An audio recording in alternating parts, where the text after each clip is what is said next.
Identity. What is identity? We build an idea of ourselves as the light of our conscious being filters through all the layers of concepts that we hold about who we are. Boy or girl, young or old, rich or poor, Catholic, Muslim, Protestant, Hindu, punk rock, or classical concert goer.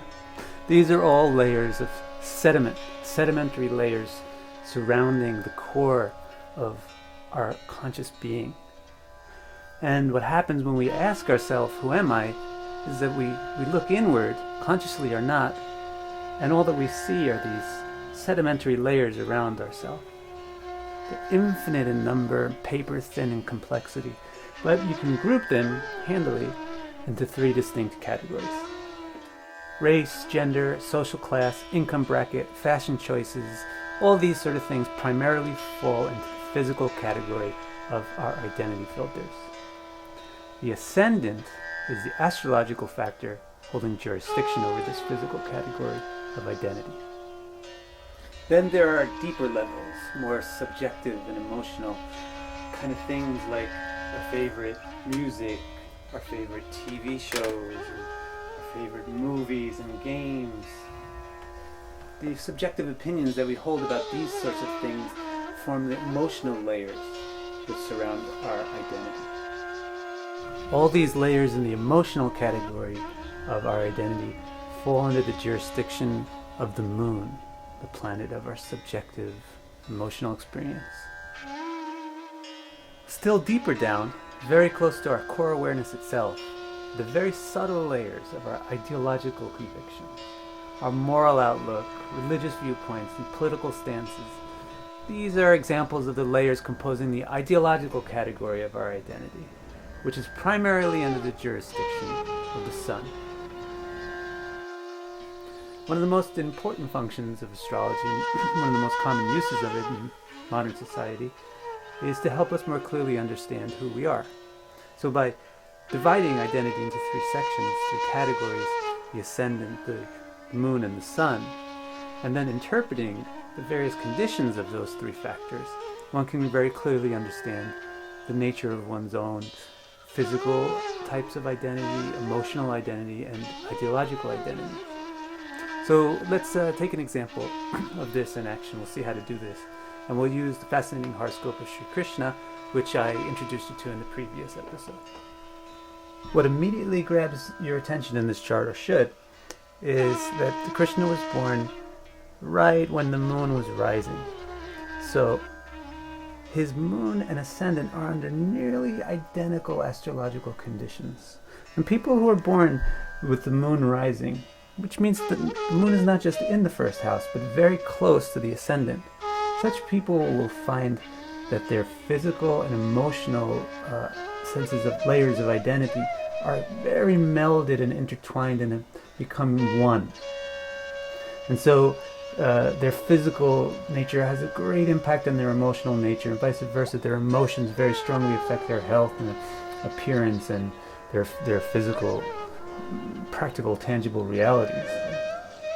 So if you look in Krishna's chart, you'll see that while this could be positive or negative to various individuals, in Krishna's case you find the moon in Taurus.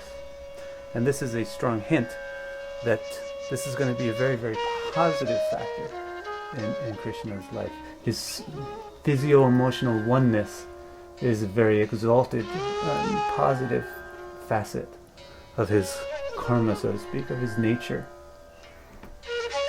This begins to point to a very crucial concept of Vedic philosophy, which is Advaigyan Tattva.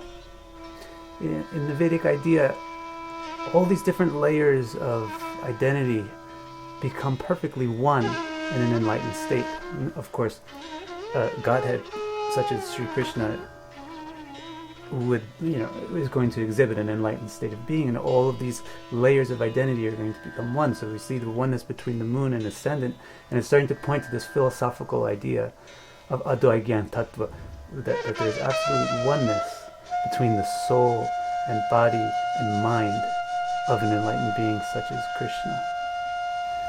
So now let's look at some of the things that will shape or affect or influence these points of identity. First thing to look for, probably, is conjunctions. Planets which are conjoining or unifying with these focal points, the sun, the ascendant, the moon. Those planets are going to have very strong effects on those layers of a person's identity. So in this case, that Krishna's moon is conjoining his ascendant. So this is indicating that the nature of the moon is having a very strong influence on this person's physical, practical, tangible, manifest sense about who he is. And what does that mean? Some of the things that this means is that this person is very beautiful, like the moon. This person is very mystical, like the moon. This person is very creative and charming. These types of things are having a strong influence on who this person thinks that he is and who he really is, because we're talking about the ascendant, which is what's manifest and real. Now in Krishna's chart, these things are quite positive. He's not just a conceited person who thinks I'm so artistic, because his moon is quite positive, very positive in Taurus, which is just the beginning of examining how positive this moon is. Another planet in the first house of this chart is Ketu. Ketu is a fantastic planet. Ketu is like a wormhole who takes the realities of this empiric world and just bridges them directly into the realities of the occult and metaphysical. So we have Ketu affecting both the ascendant and the moon, indicating that Krishna's mind and body are highly occult in nature, highly otherworldly. In the context of the rest of this chart, this takes quite a positive interpretation. In fact, what we see from the conjunction of the sun and of the moon and ascendant is that Krishna's mind and body are highly unified.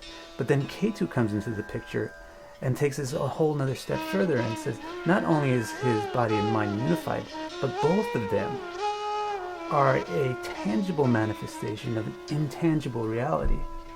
Both of them, body and mind of Krishna, are non-different from his soul, from his transcendental self.